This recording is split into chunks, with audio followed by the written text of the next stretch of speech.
Aujourd'hui, je reçois Boris Pourreau, un des 5 fondateurs de Mindday, une start-up française dédiée au bien-être et à la santé mentale des salariés. Je suis Cédric Watine, tu es chez Outils du Manager, le podcast en français sur le management le plus écouté. Alors, Mindday aide les sociétés à prendre soin de leurs collaborateurs. Mêlant une approche humaine et technologique, la solution permet à ses utilisateurs d'être accompagnés par des professionnels, coachs, psychologues, thérapeutes, et d'accéder à des contenus, outils et services pour prendre soin de soi. Je trouve ce concept à la fois innovant et intrigant. Bien sûr, je pense qu'il y a un véritable besoin dans ce domaine dans les entreprises et pour les salariés. Mais ça pose aussi la question de la limite entre la vie privée ou même intime des salariés et le monde du travail. Est-ce qu'une application peut vraiment nous aider à aller mieux dans notre vie ? Est-ce que c'est le rôle de l'entreprise que de nous aider à aller mieux dans notre vie ? J'avais vraiment envie d'interroger Boris, qui s'est prêté au jeu en toute transparence, et il nous livre même une anecdote personnelle révélatrice en fin de podcast. Je te livre notre discussion, ça m'intéresse de savoir ce que tu en penses, et pour réagir, n'hésite pas à venir sur le forum. Il suffit d'aller sur le site www.outils du manager et de sélectionner forum. Bonne écoute et bonne réflexion. Bonjour Boris. Bonjour. Bienvenue chez Outils du Manager. Merci de m'accueillir. C'est vraiment avec plaisir. Je te propose qu'on commence comme d'habitude par ta présentation. Qui es-tu ? D'où viens-tu ? Et où vas-tu ? Donc Boris Pourreau, moi j'ai 35 ans. J'ai grandi entre Paris et le sud de la France. J'ai fait des écoles, un morceau en école d'ingénieur et puis surtout une école de commerce. Ouais. J'ai monté ma première boîte assez jeune, à 27 ans, qui est une boîte qui s'appelle Sport Heroes.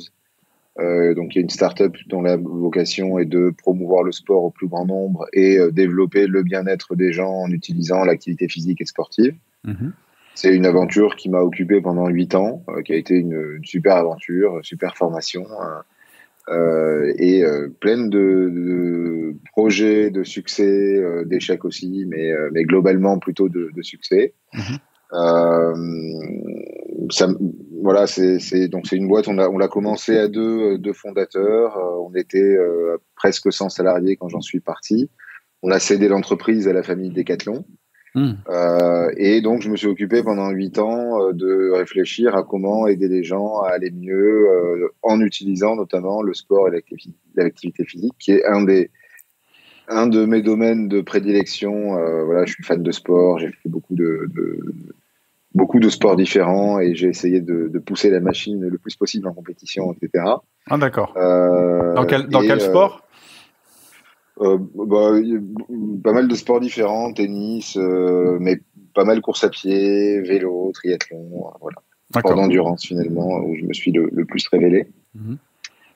Et après m'être occupé du bien-être au travers du corps, finalement, m'est venue l'idée, il y a plus d'1 an maintenant, de passer à un autre sujet, toujours autour du bien-être, mais en s'occupant plutôt de l'esprit et du bien-être psychologique et mental. Donc j'ai remonté une boîte il y a 1 an qui s'appelle Mindday et qui s'occupe du bien-être mental au plus grand nombre, donc toujours dans cette optique de se servir de l'existant, de ce qui fonctionne et de le rendre accessible au plus de personnes possible. D'accord. Mindday, ça s'écrit mind et à côté day, hein, c'est ça. Alors c'est ces 2 mots-là, mais sauf qu'ils sont collés. C'est D'accord. un seul mot. Mindday sans espace entre les deux, mais il y a 2 D au milieu. D'accord. Et qu'est-ce que ça veut dire en fait ? Pourquoi vous avez choisi ce nom-là ? Bon, en fait, ce qu'on voulait dire, c'est que prendre soin de son esprit, ça se fait au quotidien. Donc cette idée de Mindday, c'est un petit peu tous les jours. Ce qui n'est pas du tout un réflexe actuel. On a plutôt tendance à croire que tant que tout va bien, je ne dois surtout rien faire. Et d'ailleurs, quand il y a un problème, j'ai du mal à l'identifier et à le traiter. Et voilà, nous, ce qu'on aimerait, in fine, la vision la plus aboutie qu'on puisse avoir, c'est d'arriver à faire prendre conscience aux gens que prendre soin de son bien-être mental au même titre que son bien-être physique. C'est un petit peu tous les jours. Donc, sur le bien-être physique, on sait que si on veut être en bonne forme, faut faire attention à ce qu'on mange un petit peu tous les jours. Il faut essayer de bien dormir tous les jours. Il faut essayer de faire d'avoir une activité physique régulière. Bon, en fait, sur la partie bien-être psychologique et mental, on devrait avoir exactement la même hygiène, ce qui n'est pas du tout notre culture, donc on ne le fait pas du tout. Mais en fait, il n'y a pas de raison que ça marche différemment. Ok. Et donc comment ça se passe en fait concrètement, Mindday? Qu'est-ce que c'est exactement déjà c'est quoi comme entreprise? C'est quoi sa taille? Donc elle a 1 an. Et puis c'est quoi? Qu'est-ce que vous proposez en fait exactement comme service? Ouais, donc c'est une entreprise qui a 1 an. On est 6 fondateurs qui avons lancé Mindday. 6 personnes, d'accord. 6 personnes, ouais. La moitié, donc 3 qui sommes plutôt des serial entrepreneurs, donc avec des premières expériences de start-up réussies, donc plutôt une expertise digitale et une vraie volonté de se servir du digital pour rendre accessible au plus grand nombre. Et c'est vraiment ça c'est un moyen pour arriver à cette fin-là. Et puis, on a 3 associés qui sont des experts du soin et de l'accompagnement à la santé mentale, au bien-être mental. Donc, un psychiatre, un psychothérapeute et une coach, qui tous les 3 ont entre 25 et 35 ans d'expérience.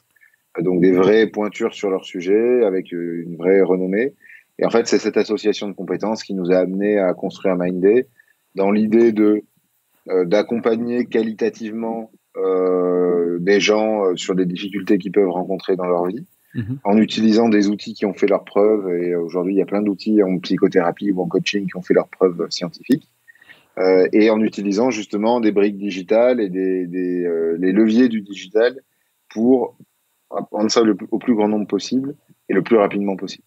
Donc on s'est associé il y a 1 an. On a travaillé sur qu'est-ce que ça devait être Mindday comme expérience, comment on pouvait justement changer un petit peu la donne. Et aujourd'hui, donc c'est un service qu'on vend aux entreprises. Donc c'est B2B uniquement pour l'instant. Il n'est pas dit qu'on ne fasse pas du B2C un jour, mais bon, quand on est une start-up, il faut choisir ses combats. Donc, on a choisi le B2B comme go-to-market.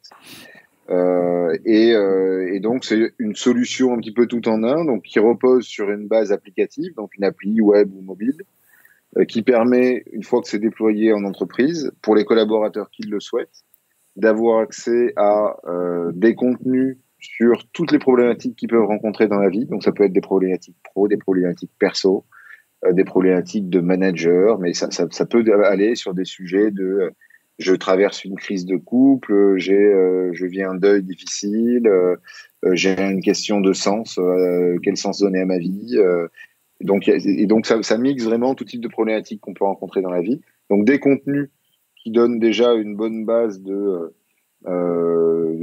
sur ces sujets, qui permet de s'évaluer par rapport à ces sujets, et puis on donne des outils et des exercices pour avancer, essayer de travailler sur ces 10 sujets et petit à petit en fait transformer notre mode de pensée et la manière dont fonctionne notre cerveau pour progressivement aller mieux et surmonter les difficultés qu'on rencontre. C'est un service Mindday donc qui propose aussi des outils d'évaluation au travers de questionnaires, de tests pour savoir où on en est, savoir ce qui va pas, parce qu'en fait un des problèmes majeurs c'est qu'on a du mal à identifier des choses qui nous bloquent dans la vie. Et tu parles d'auto-évaluation, là, c'est la personne qui s'évalue elle-même. Le test est entre... Voilà. Exactement. Donc, beaucoup d'auto-évaluation. Et puis, systématiquement aussi, on propose aux utilisateurs de Mindday une évaluation avec un professionnel. Donc, on complète l'auto-évaluation d'une évaluation avec un professionnel qui, généralement, dure une trentaine de minutes, mais qui permet d'affiner le besoin, de mettre le doigt sur un sujet sur lequel travailler, déterminer des objectifs par rapport à ce sujet. Et ensuite, une fois qu'on a mis le doigt sur un sujet et qu'on sait où on veut aller, après, c'est facile de déterminer quel est le bon parcours pour y parvenir. D'accord. Donc voilà. Et puis ensuite, au-delà des briques d'auto-apprentissage, donc de contenu et de parcours qu'on va retrouver sur l'application, on propose aux utilisateurs d'être mis en relation avec un professionnel. Il y a 2 méthodes pour ça, soit par messagerie, donc c'est un chat, où là, ça peut vraiment se faire un petit peu au quotidien, au fil de l'eau.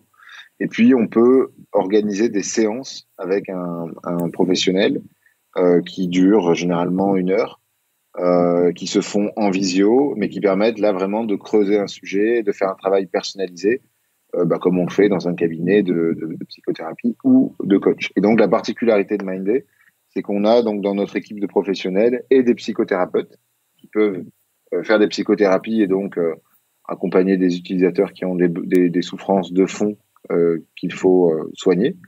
Oui, et on a aussi des coachs qui sont plutôt dans une démarche d'accompagnement à la mise en œuvre, je dirais, où finalement il n'y a pas un besoin de soigner, mais il y a un besoin d'optimiser un fonctionnement avec ses ressources internes. Et en fait, les deux cohabitent dans Mindday, et c'est vraiment pour nous l'association de ces deux méthodes qui nous permettent d'avoir une expérience qui colle au plus grand nombre. Quel que soit le sujet qui est rencontré, on va avoir une réponse adaptée. Oui, oui. En fait, l'angle, il est assez vu de l'extérieur. Hein, c'est assez étonnant que tu mêles des coachs, des psychiatres et des psychothérapeutes, puisque ce sont des professions différentes. Mais aussi le fait que tu annonces que on parlera de problèmes privés de la vie perso. Alors que c'est une mise à disposition des services par l'entreprise. Ouais. Ça peut. Alors, on a beaucoup d'entreprises qui se posent la question de quel est notre domaine d'intervention, sur quoi on doit aller, et sur quoi on doit outiller nos employés.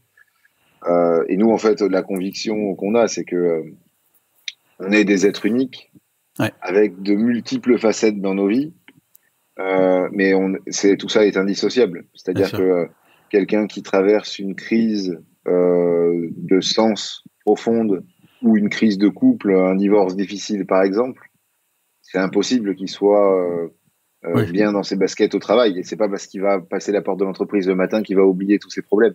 Et donc en fait, c'est un tout, de la même manière que quelqu'un qui vit des vrais problèmes d'ordre professionnel, bon, il rentre chez lui le soir, il ne peut pas être bien autour de la table le soir pour le dîner.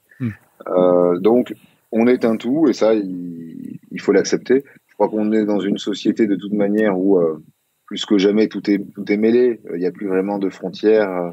Aujourd'hui, pour beaucoup de métiers, en tout cas, on reçoit ses emails sur son téléphone. Son téléphone, on l'a jusqu'au moment où on va se coucher. On travaille à distance. Donc finalement, le bureau est à la maison est au bureau. Voilà, tout ça est très mêlé aussi. Donc, est-ce qu'il y a vraiment un intérêt à segmenter ces mondes-là? Aujourd'hui, je suis pas sûr. Et puis, de plus en plus aussi, la promesse des entreprises en tant qu'employeur, c'est plus seulement, tiens, tu viens de 9h à 17h, tu fais ce qu'on te demande, à la fin, on te paye, et puis basta. Aujourd'hui, un employeur, il se veut être un accompagnateur de vie. On a vu beaucoup d'entreprises mettre en place des initiatives qui permettent d'accompagner le collaborateur bien au-delà de son métier. Donc, ça a commencé avec des crèches d'entreprise, des services un petit peu pour faciliter la vie des gens. Mais voilà, faciliter la vie des gens, aujourd'hui, ça peut être aussi l'accompagner sur son bien-être psychologique et mental. Il y a aussi un phénomène dont j'ai déjà parlé ici, c'est de plus en plus, et au niveau mondial, la demande est forte d'avoir un travail ou un lieu de travail, un environnement de travail qui nous fasse progresser. Il y a une étude de Gallup qui est sortie qui a été reprise dans leur bouquin qui s'appelle It's the Manager, où ils disent que pour la première fois, ils constatent qu'aujourd'hui, de manière globale, les salariés ne recherchent plus, on va dire, le salaire le plus élevé avec le temps de travail le plus court, mais que maintenant, on cherche une entreprise dans laquelle on va pouvoir se développer personnellement. Et je suppose que ça répond aussi à cette demande probablement. Après, ouais, il peut y avoir des dérives. Quand tu te dis, est-ce qu'il faut vraiment compartimenter on a des temps, hein, on a des temps privés, on a des temps... je pense que compartimenter, c'est important. Mais maintenant, voilà, c'est pas étanche. C'est-à-dire qu'effectivement, quand ça va bien d'un côté, en général, ça va bien de l'autre et vice-versa. Donc, l'employeur peut avoir intérêt à ça et ça rejoint d'ailleurs le besoin du salarié, du coup. Ouais, après, effectivement, ce que je dis, c'est surtout pas qu'il faut tout mélanger et tout partager. Par contre, ça ne me choque pas et ça choque pas nos clients qu'une entreprise mette à la disposition de ses salariés une solution qui leur permet un accompagnement sur toutes les dimensions qui peuvent à un moment leur poser problème. De toute manière, une fois qu'après le collaborateur utilise Mindday, l'entreprise est plus au courant, il le fait dans son coin, il fait ce que bon lui semble. Par contre, effectivement, c'est simplement un service qui, à un moment, a été mis à disposition et puis est financé par l'employeur. Après, ce qui s'y passe, ça ne le regarde pas. Et on a effectivement, de toute manière, un enjeu crucial de confidentialité absolue entre ce qui peut se dire entre l'utilisateur et Mindday et puis les personnes qui va avoir en face de lui qui travaillent pour Mindday et l'employeur. Et là, il y a une frontière qui est absolument étanche où nous, on communique en aucun cas aucun des sujets qui nous sont partagés. Après, tu as raison, les plus jeunes générations, et puis ça a commencé avec les générations Y, et puis maintenant on est, je sais plus à quelle lettre, les générations Y. Voilà, on approche la fin de l'alphabet en tout cas. Je sais pas ce qui va se passer. À A, à B. Mais c'était, génération Y, c'est la génération Y, celle du sens. Et je pense qu'il y a une recherche à la fois de sens dans son travail et puis de sens, quel est mon sens personnel, où je vais, à quoi je sers, et qu'est-ce que je suis en train de devenir. Et dans qu'est-ce que je suis en train de devenir, c'est primordial de se sentir évoluer. Et effectivement, de ma petite expérience de manager aussi avec des jeunes générations, c'est absolument indispensable. Ouais, les besoins ont évolué. Avant, aujourd'hui, c'est la problématique du choix et de la direction dans laquelle je vais, puisqu'on peut tout faire, tout choisir et aller dans n'importe quelle direction.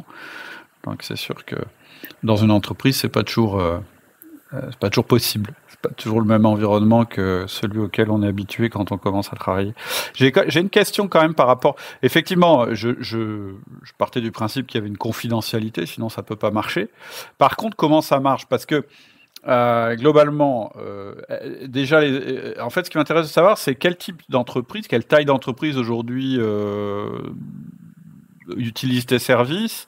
Ensuite, comment ça marche? Est-ce que c'est un forfait par salarié? C'est-à-dire que ma question derrière, c'est quoi? C'est un salarié qui a plus de besoins qu'un autre, il va peut-être avoir un forfait, je ne sais pas comment ça se passe, plus élevé. Et là, l'entreprise, potentiellement, va se dire, tiens, c'est bizarre, Jean-Pierre, lui, il utilise Mindday, il prend tout, le coaching, le machin, le bidule, le truc, il doit avoir un gros problème, alors que Sabine, elle voilà. Et, tu vois ce que je veux dire? T'as la confidentialité, puis après, t'as l'intensité d'utilisation qui peut,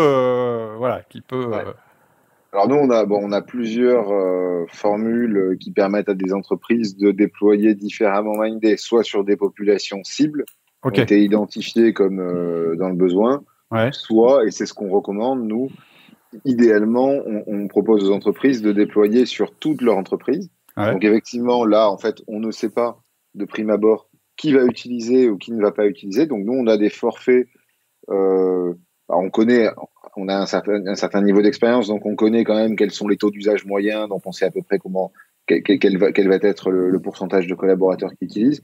Donc on propose un forfait par employé, qui commence pour les plus petites entreprises à 12 € par mois par salarié, donc c'est relativement accessible. Plus l'entreprise est grosse, plus le prix diminue.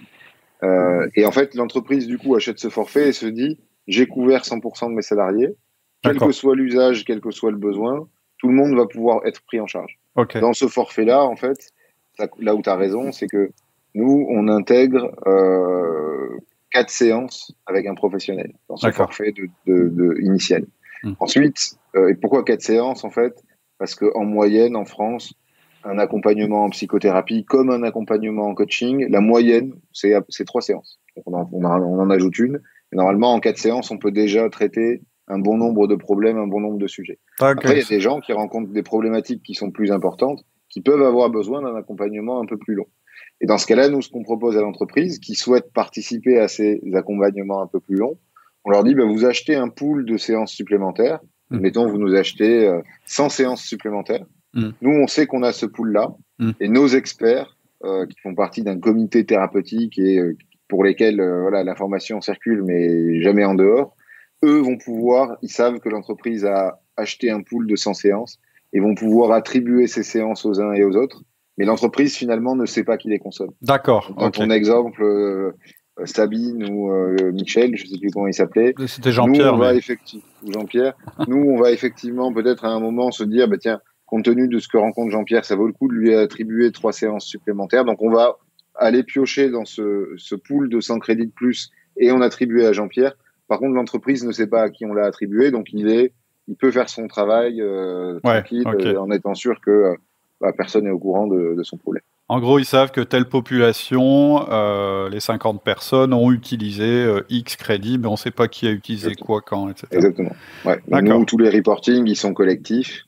Il y a forcément un niveau de reporting pour l'entreprise, parce qu'elle achète un service, elle est en droit de savoir comment c'est utilisé, est-ce que les gens sont satisfaits, à quoi ça sert. Donc, bien sûr qu'on fournit un reporting, mais toujours sur une base collective et jamais individuelle. D'accord. Ok. Ouais, c'est intéressant. Et ensuite, ça va plus loin, c'est-à-dire est-ce qu'il y a un feedback sur l'entreprise, sur les problématiques généralement rencontrées par leurs salariés, ou c'est vraiment de l'individuel Donc oui, après, effectivement, quand on a un certain pourcentage de l'entreprise qui est inscrit et que ça constitue un volume suffisant, on peut se permettre de donner des grandes tendances en se disant que dans ce cas-là, il n'y a aucun moyen pour l'entreprise de remonter la chaîne et de savoir qui rencontre tel sujet. Et c'est intéressant pour l'entreprise d'avoir des grandes tendances. Par exemple, sur votre entreprise, on a 20% des gens qui ont utilisé Mindday qui font face à un problème de confiance en soi. Okay.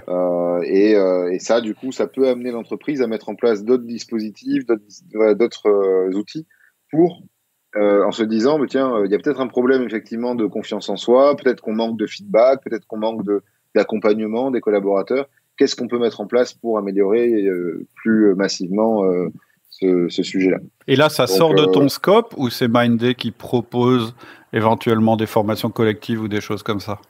Exactement. Donc on propose aussi ensuite des formations collectives que les entreprises déploient à la demande. Donc on a nous un portefeuille d'une 50aine de formations aujourd'hui par thématique qu'on réalise par petits groupes de 10 à 15 personnes.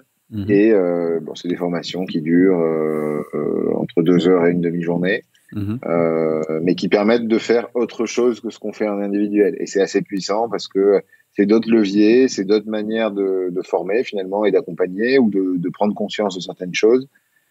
Et on se sert de ces formations justement dans des groupes restreints, 10 à 15 personnes, pour favoriser les interactions, les partages d'expériences les uns entre les autres. Ouais. Et le grand bénéfice de ça aussi, c'est que ça fait office de team building. C'est-à-dire que quand on rencontre un problème, mais qu'on se rend compte que ses voisins rencontrent aussi le même problème, et que finalement on se retrouve à échanger sur ce problème, à se partager des conseils, des tips, et puis en fait on devient un petit peu camarades de guerre, quoi. Enfin, c'est ça. Problématique commune. Donc il s'est avéré que c'est un team building ultra puissant, mais ça peut être sur des sujets. Par exemple, nous, un sujet qui marche bien, c'est la parentalité. D'accord. Ok. Des jeunes parents qui vivent une existence qui est chamboulée complètement entre le fait de ne pas être parent et d'avoir un enfant. Et on se met ensemble finalement et on échange comment tu gères ci, comment tu gères ça, et finalement ça crée du lien. Absolument. D'ailleurs, j'écoute pas mal de podcasts et j'étais surpris que certains responsables de podcasts que j'écoute régulièrement évoquent le sujet de la parentalité comme ça alors que c'est des podcasts sur le marketing, sur le digital, etc. Et c'est vrai que je pense que c'est vraiment une question de génération. C'est-à-dire qu'avant il y a des sujets qui franchissaient pas tellement la porte de l'entreprise ou peu, ou vraiment on en parlait au café mais avec ses copains, et qui maintenant de plus en plus sont abordés dans le cadre professionnel et je dirais beaucoup plus globalement. C'est un truc que j'observe aussi, c'est assez marrant. Après, ce qui est intéressant, et ça c'est une vision aussi, une conviction qu'on a, c'est que l'enjeu de Mindday, c'est beaucoup développer les compétences émotionnelles. En fait, on nous apprend à l'école des compétences techniques, on nous apprend des compétences, ce qu'on appelle soft skills, mais des compétences émotionnelles, on est beaucoup moins habitué à en parler, et puis on n'est pas formé pour gérer ça. En fait, souvent, c'est la problématique. C'est comment je réagis face à telle émotion, face à tel sentiment, face à telle pensée. Et on est plus, du coup, dans la gestion de ces compétences émotionnelles. En fait, ces compétences émotionnelles, pour les développer, chaque épreuve de la vie est une occasion de développer des compétences émotionnelles. Donc, en fait, moi, je prends un exemple souvent qui peut être un peu amusant, mais qui est vrai. C'est quelqu'un qui a des difficultés de communication. En fait, il va avoir des difficultés de communication au travail, dans son équipe, et ça va peut-être créer des frictions et une déficience un petit peu dans l'organisation et dans la collaboration. Mais quelqu'un qui a des déficiences en communication ou qui communique mal, il y a des chances que ça se passe un peu de la même manière à la maison avec sa femme et ses enfants. Et en fait, si à un moment donné, le sujet qui pète, c'est le couple et sa femme, eh bien peut-être qu'on va pouvoir l'accompagner pour améliorer son mode de communication, développer plus d'empathie, adopter des techniques de communication non violente, comment être plus à l'écoute, etc. En fait, il va progresser, il va apprendre et il va développer des nouvelles compétences et notamment des compétences émotionnelles qui lui permettront d'être mieux dans sa vie personnelle. Et il y a des fortes chances que ces compétences qu'il a acquises au travers de cette expérience de vie, elles lui servent aussi au travail et que finalement, il progresse dans sa posture de manager ou ses relations avec ses collègues, etc. Donc en fait, il y a une multitude de manières d'apprendre. Chaque expérience de la vie est une occasion d'apprendre. Et en fait, pourquoi on considérerait qu'on ne peut apprendre qu'au travail alors qu'en fait, on peut apprendre partout. Et donc c'est pour ça aussi, c'est aussi notre conviction de couvrir tous les sujets parce que tous les sujets sont un moyen d'apprendre. C'est vraiment un angle intéressant. C'est-à-dire que moi, quand je suis allé voir le site Mindday, donc j'ai regardé un petit peu avant qu'on se parle, et c'est le premier truc qui m'a étonné. Je me suis dit, tiens, je savais qu'on allait parler du contexte professionnel, mais le premier truc que j'ai vu, c'était plutôt des problématiques personnelles. Et j'ai dit, tiens, c'est marrant, ça c'est assez rare. Et je comprends mieux. Et je trouve ça en plus, je trouve ça très positif par rapport au fait que, pour qu'une entreprise marche bien, il faut qu'elle soit composée de personnes qui vont bien. C'est simple à dire, mais c'est la réalité. Alors moi, j'ai envie de te demander, je ne sais pas si tu as cette notion-là, mais tu dis un sujet qui marche bien, c'est la confiance en soi. Donc ça veut dire que la confiance en soi est un problème certainement qui remonte beaucoup dans les difficultés rencontrées par les personnes. Est-ce qu'il y a d'autres sujets particuliers, enfin, est-ce qu'il y a une espèce de top 3 ou top 5 des trucs qui reviennent en tant que problèmes rencontrés par les entreprises, ou en tout cas par les salariés des entreprises? Si je reste sur des thématiques professionnelles, parce qu'après, bon, il y a tous les sujets de la vie, mais ça, on les connaît tous. Ouais. Et sur des sujets professionnels, c'est énormément, effectivement, je dirais que le top 3, ça va être des sujets de confiance en soi, un peu syndrome de l'imposteur, et je me sens pas capable de faire tout ce qu'on me demande de faire, et j'ai pas confiance. Alors, je te coupe juste, ça c'est très difficile à comprendre pour un manager pour un certain type de managers qui, eux, ont pas du tout ce souci-là, et d'ailleurs qui sont managers probablement parce qu'ils n'ont pas ce souci-là, puisqu'en fait, ils n'ont jamais eu l'impression d'être des imposteurs et que ce sujet ne s'est jamais posé à eux. Et quand ça se pose à un de leurs collaborateurs, ils comprennent pas du tout. Ils se disent, mais il est bizarre, lui. Enfin, c'est vraiment quelque chose qui est difficile à appréhender pour un certain type de managers, les plus dominants, les plus influents, etc. Donc, ouais. Intéressant. Ouais, et puis c'est un sujet qui pénalise énormément. Typiquement, c'est quelqu'un qui n'a pas confiance en soi, qui peut être un super élément dans une entreprise, mais à qui il manque ça, on aura 50% du potentiel de la personne. Si on libère ce truc et au travers d'exercices, et ça se fait petit à petit, mais qu'on libère cette confiance, on a quelqu'un de transformé. Et là, on a quelqu'un qui apporte pleinement à l'entreprise. Donc ça, c'est un sujet important. Il y a beaucoup de postures de manager, en fait. Nous, en plus, on travaille pas mal en tant que start-up avec d'autres start-up dans lesquelles il y a des managers assez jeunes, dont c'est la première expérience de management, des organisations qui évoluent très vite, donc des personnes qui faisaient partie de l'équipe et tout d'un coup sont responsables d'une équipe. Ouais. Donc, pas évident non plus à gérer, dans des climats en plus où c'est plutôt très amical, donc à la fois il faut être amical, et aujourd'hui on parlait des jeunes générations, mais elles ont envie de sentir une certaine proximité avec leur manager, mais en même temps pour atteindre certains objectifs et avoir une performance de l'organisation, il faut savoir quand même définir les rails et puis la direction, puis être assez ferme sur certaines manières de faire. Donc ça, il y a beaucoup de problématiques de posture, positionnement de manager, notamment dans les jeunes générations, ou bien pour manager des jeunes générations. C'est vraiment une problématique aussi, où même des managers plus expérimentés qui tout d'un coup ont des équipes plus jeunes sentent bien que le bâton et la carotte, ça marche plus. Ouais. Donc, comment je suis ferme sur certains points, mais j'arrive à répondre aux enjeux de sens et de bonne ambiance dans lesquels veulent être les jeunes pour le travail. Donc, c'est un vrai sujet. Ouais. D'ailleurs, il y a, à propos des jeunes générations, c'est un vrai sujet, c'est la manière de faire un feedback. Parce que pour la plupart, il y a un bouquin qui vient de sortir, un bouquin américain qui traite du recrutement de ces personnes-là et qui dit que on n'est plus habitué à se faire avoir des feedbacks enfin, les jeunes ne sont pas habitués à avoir des feedbacks négatifs. C'est-à-dire qu'on leur a toujours dit qu'ils étaient les plus beaux, les plus forts, les machins, et leur dire le contraire, ce serait les démotiver, et voilà. Et quand ils arrivent dans l'entreprise, là, le choc est rude, et si bien qu'un manager qui prend pas ça en considération, il va faire un feedback qui est bon, hein, et il va potentiellement entraîner une démission. Ah oui, bah si je suis pas bon chez vous, alors je m'en vais. C'est aussi rapide que ça. Donc effectivement.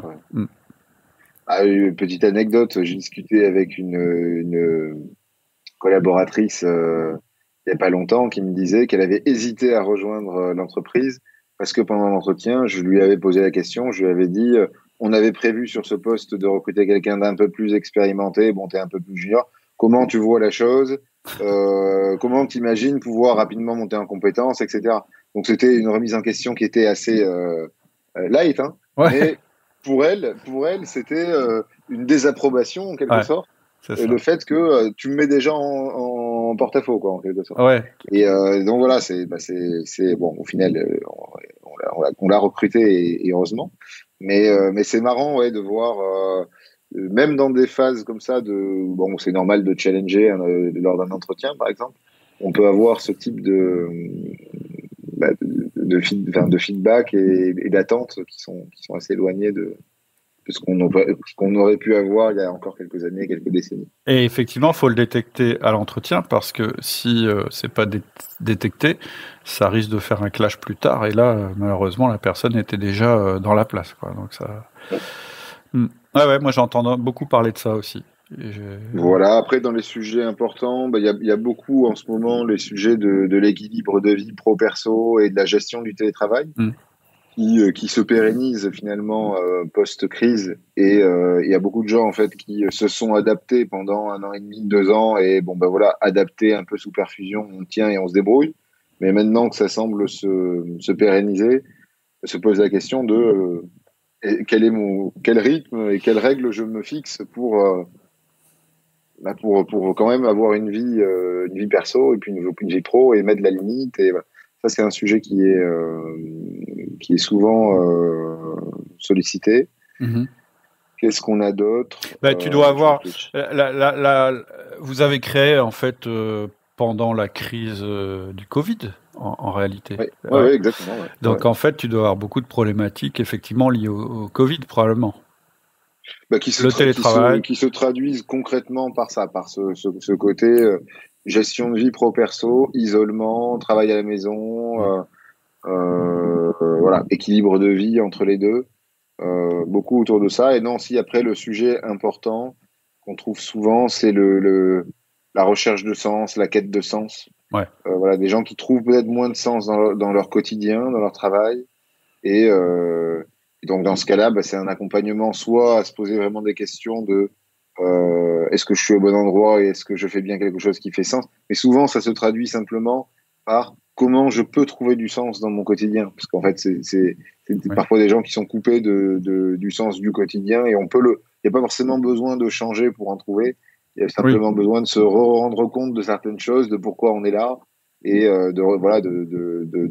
peut-être d'adopter un petit peu des nouvelles manières de faire au quotidien. Mais on peut retrouver du sens. Bien sûr. Dans son quotidien, en tout cas. Oui, quelquefois, il est juste... on le voit plus, en fait. Il faut le redécouvrir. Ouais.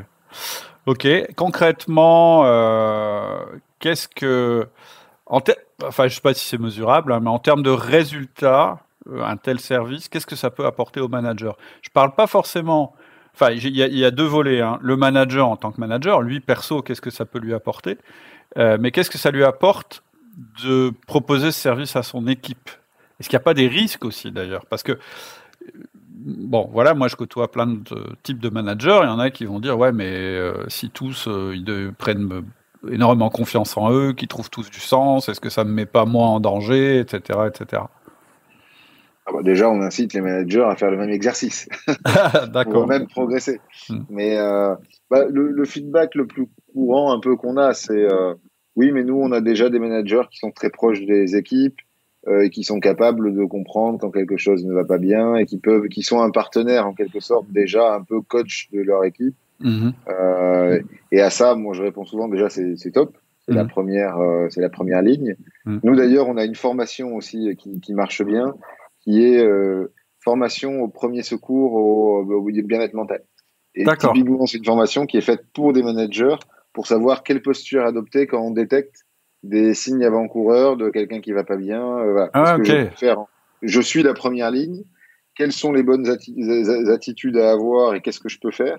Ouais. Par contre, après, il faut pas mélanger les genres. C'est-à-dire qu'un manager, aussi proche qu'il soit de ses équipes, et il y a certains managers qui osent parler de tout et c'est assez fluide et c'est très bien. C'est pas non plus des professionnels du soin et du bien-être mental. Donc, ils vont pas avoir la capacité de proposer les bons outils, les bons exercices, la bonne approche. Donc, en fait, déjà, moi, je pense que oui, le manager est cette première ligne et doit être impliqué sur ce sujet. Après, il doit être là pour prendre en charge au démarrage et faire le rôle d'aiguilleur ensuite et fournir les bons outils, les bonnes solutions pour vraiment aider la personne à aller plus loin. Surtout qu'un manager, il doit quand même, qu'on le veuille ou non, préserver une certaine distance. C'est mon avis. Il peut pas non plus devenir le confident de la vie de famille et d'enfants. Et voilà, il peut être au courant de certaines choses, mais c'est pas lui qui va devenir le coach de vie de son équipe. Non. De toute façon, la définition d'un coach, même professionnel, même manager, c'est pas un formateur. Donc déjà, il a pas la compétence, pas forcément la compétence, le coach. En revanche, il est de plus en plus, c'est le deuxième volet d'ailleurs de l'étude de Gallup dont je parlais tout à l'heure, c'est que de plus en plus le manager est amené à être un coach du développement de ses collaborateurs. De plus en plus. De moins en moins, c'est le rôle hiérarchique. De moins en moins, c'est l'expertise. Et de plus en plus, c'est comment je développe mes collaborateurs le plus possible. Mais qui dit développer, ça ne veut pas dire que c'est lui qui va leur apporter la formation, mais il va faire en sorte qu'ils aient accès à cette formation ou à ces compétences. Ouais. Après, sur les risques, quels sont les risques à doter ces équipes d'une telle solution? Honnêtement, j'en vois pas vraiment. Allez, le seul risque éventuellement qu'il peut y avoir, tu l'as dit, mais quelqu'un qui est pas bien dans son travail, il fait un travail de coaching ou de psychothérapie, il se rend compte qu'il est pas au bon endroit. Bon, il va peut-être partir et aller ailleurs chercher son bonheur. Est-ce que finalement c'est vraiment un risque? Est-ce que c'est vraiment un problème? Non. Parce que je suis pas sûr que ni l'un ni l'autre soit gagnant quand quelqu'un n'est pas au bon endroit. On est d'accord. Donc, in fine, souvent c'est un mal pour un bien. C'est le seul risque que je vois. Après, moi, je suis absolument convaincu en termes de bénéfices que ça permet déjà réduire les risques psychosociaux, les arrêts maladie longue durée, les risques de burn-out, donc voilà, réduire l'absentéisme, permettre aux gens de débloquer certaines choses qui vont pas et donc d'être plus performants individuellement, mais aussi plus performants collectivement. Prenez l'exemple tout à l'heure de meilleure communication, donc meilleure collaboration, donc meilleur travail en équipe, etc. Et puis moi, je suis convaincu que les entreprises qui réussissent aujourd'hui, c'est des entreprises qui sont créatives, agiles, qui innovent, qui vont vite, qui n'ont pas peur du changement. Et tout ça, en fait, ça demande d'avoir des équipes qui sont créatives, agiles, pas faire du changement, etc. Et ça, on ne peut l'être que si on est bien dans ses baskets et bien dans sa tête. Donc, je crois qu'il y a beaucoup plus de choses à en tirer que de risques. Après, peut-être qu'il y a des risques que certains identifient. Je serais ravi d'y répondre. Ouais, on pourrait dire, est-ce que le manager risque pas de se décharger justement complètement de son rôle de coach, parce qu'il y a toujours un peu ce rôle-là dans le rôle du manager. Est-ce que ça peut pas donner le sentiment, ou plus généralement la direction d'entreprise, en disant bon, écoutez, voilà, on vous donne un service, débrouillez-vous, on veut que vous soyez frais, épanoui, dynamique, heureux, rose le matin, etc. Mais nous on veut pas s'en occuper, donc on a demandé à Mindday de le faire à notre place. Ça pourrait, tu vois, ça pourrait être Oui. une. Bon, c'est marrant, on m'a aussi posé ces questions, notamment des jeunes recrues qui se demandaient quel était le sens de Mindday, à quoi on servait, etc. Oui. En fait, oui, il y en avait qui me disaient, mais est-ce que finalement ça déresponsabilise pas l'entreprise par rapport à ces sujets? Il y a un La risque. vérité de ce qu'on observe, c'est que nos clients, c'est des gens qui sont sincèrement dans cette démarche de prendre soin de leurs collaborateurs. Donc la plupart du temps, ils en font déjà beaucoup et ils continuent d'en faire beaucoup. C'est un service supplémentaire dans tout un tas de choses qu'ils font. Je pense que le client qui arrive et qui nous dit nous on fait rien, on s'en fout, mais on veut un truc. On veut qu'ils arrêtent de se suicider. Pour dire qu'on check une box. Je pense qu'il est très rare, ce client-là, et c'est pas du tout le client type. Au contraire, je pense qu'on a plutôt aujourd'hui des entreprises assez modèles sur ces sujets, qui font déjà plein de choses, qui ont envie d'aller plus loin. Mais clairement, on n'a jamais on n'a jamais eu besoin de dire à des entreprises attention, vous vous déchargez trop sur Mindday et il faut que vous restiez présent. Généralement, elles le sont énormément. Après, si on tire le trait, on pourrait imaginer ce type de dysfonctionnement, mais c'est assez rare. Ouais. Ok. Oui, c'est pas forcément. En fait, les entreprises qui viennent te voir en priorité, c'est pas forcément des entreprises qui ont un énorme problème à résoudre, mais qui aimeraient aller plus loin en fait dans la démarche d'avoir des collaborateurs à la fois épanouis et productifs. Ouais, c'est alors soit souvent des managers qui sont sensibles à ces sujets, qui ont eux-mêmes expérimenté du coaching et qui ont envie de le mettre, qui se disent ça serait génial si tout le monde pouvait avoir cette chance-là.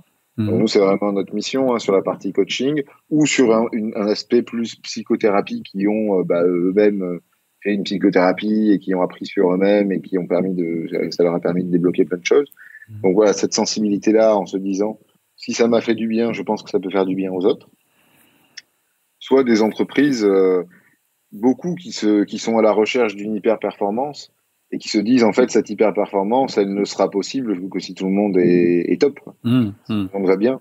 Et donc, je parlais beaucoup d'entreprises innovantes, beaucoup de nos clients sont des entreprises innovantes et plutôt assez modèles sur ces sujets. Mais effectivement, si on prend des startups, scale-up en hyper-croissance, tout doit être finement aligné, ajusté pour atteindre cette hyper-croissance. Donc le moindre détail a son importance et ces entreprises-là, en fait, elles savent que ça vaut le coup d'investir un peu d'argent là-dedans si ça permet d'avoir des équipes qui sont alignées individuellement, collectivement avec le projet.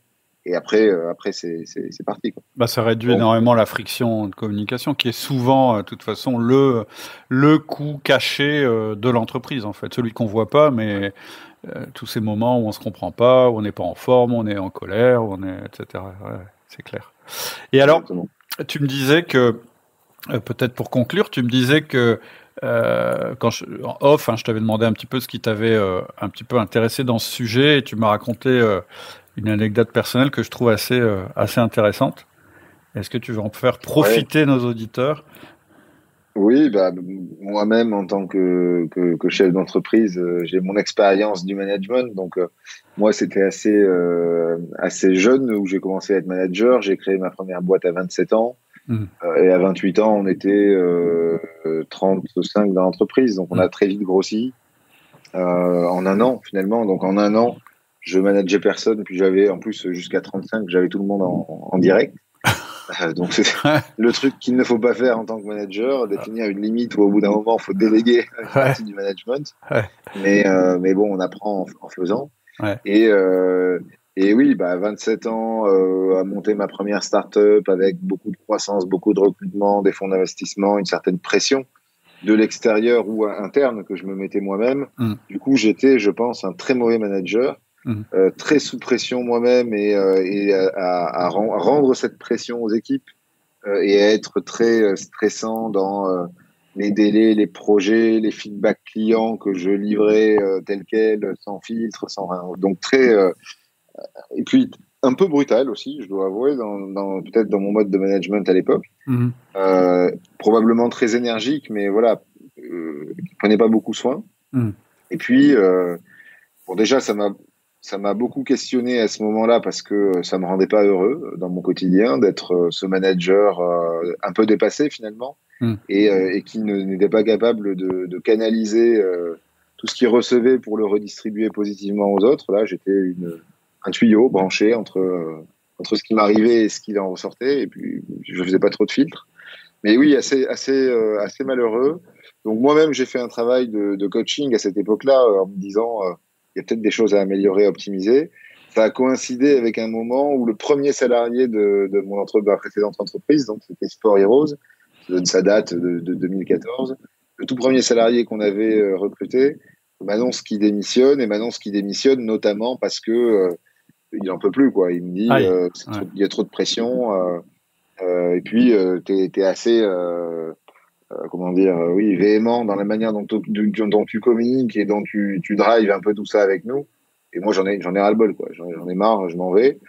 On est resté en bon contact parce que ça a été pour moi un choc. Et vraiment, ce jour-là, je me suis dit, il faut que je change. Je ne peux pas, si moi-même, je me sens pas bien et si les autres se sentent pas bien, et la preuve, le premier qui était un vrai soldat démissionne et s'en va, c'est qu'il y a un problème. Et puis voilà, on est resté en contact. Pour la petite histoire, 1 an après, il est revenu en me disant, bon, j'ai eu des feedbacks des autres collègues qui sont restés. Apparemment, tu t'es assagi. Est-ce que je peux revenir dans l'entreprise? Et donc là, on l'avait réembauché dans l'entreprise. Et pour la petite histoire encore plus chouette, c'est qu'aujourd'hui, c'est un de mes associés chez Mindday. Donc, il fait partie de l'équipe fondatrice. Ouais, moi j'appelle ça un boomerang, le salarié qui s'en va et qui revient. Alors parfois il revient aussi parce qu'il s'est rendu compte qu'ailleurs c'était moins bien. Mais là en l'occurrence c'est parce que chez toi ça avait changé, ça avait évolué. Il y avait un peu des deux, mais c'est sûr que voilà, partager aujourd'hui une aventure entrepreneuriale avec cette histoire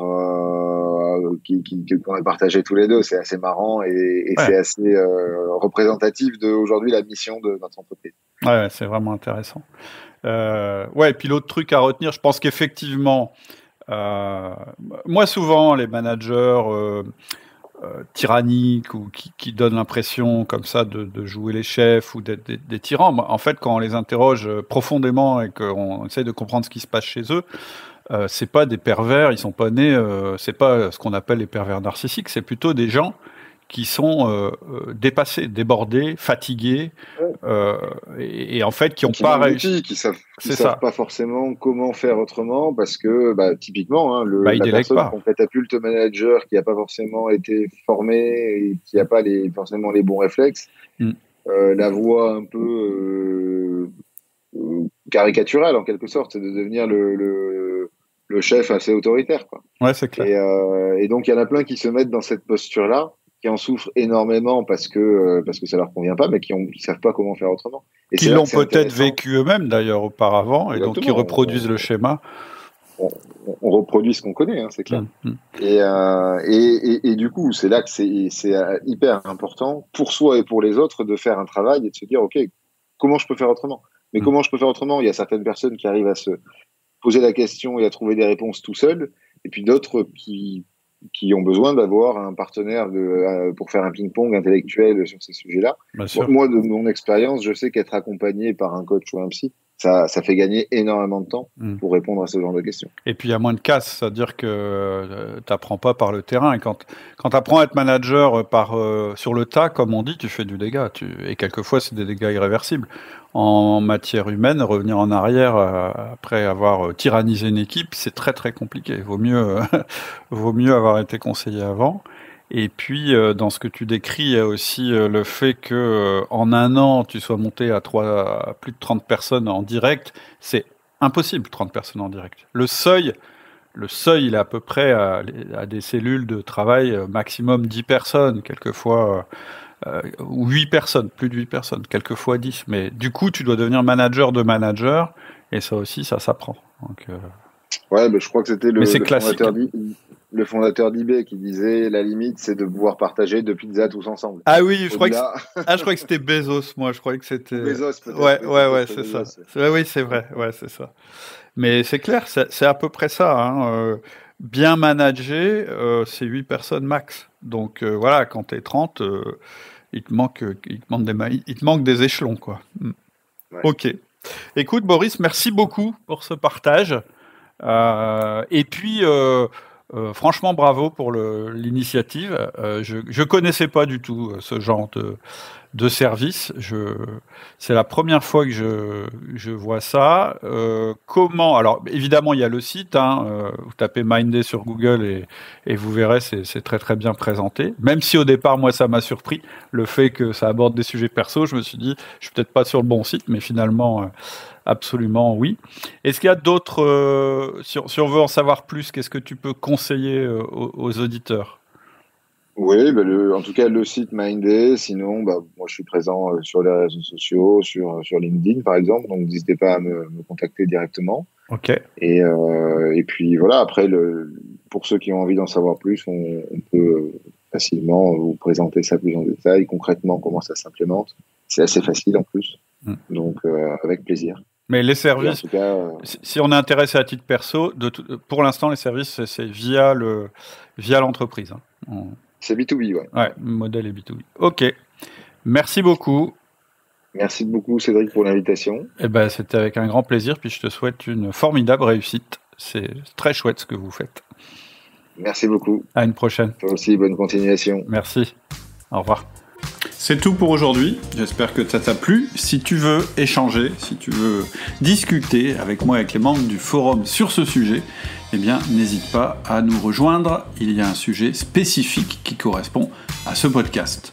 Je pense que certains d'entre vous seront totalement en faveur de ce genre d'application, mais je pense aussi que certains d'entre vous seront totalement effrayés. Ça promet de belles discussions sur le forum. À bientôt.